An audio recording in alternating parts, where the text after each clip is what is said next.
Perché qui oggi? Perché la Regione Veneto ha tagliato i fondi delle borse di studio per gli studenti universitari e tra l'altro destinando altrimenti anche i fondi stanziati da Roma, per cui appropriandosi di tutti quei fondi per il diritto allo studio che dovrebbero servire agli studenti per compiere il loro percorso universitario. Siamo stati rapinati dalla Regione. Questo è il succo della protesta degli studenti universitari che in non più di 30 sono andati a manifestare a Palazzo Balbi. Arrivati in treno a Venezia hanno inscenato una protesta sul piazzale della stazione, una manifestazione collegata all'incontro in programma fra i rettori e l'assessore regionale all'istruzione, fra i temi in discussione anche Univeneto.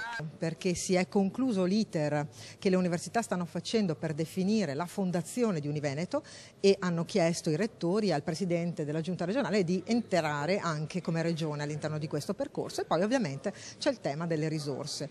I ragazzi avevano promesso anche un corteo acqueo lungo il Canal Grande, ma mentre già stavano salendo sulla barca è arrivato il no della questura. Lega, ladrona, lo studente non perdona! Lega, ladrona, lo studente non perdona!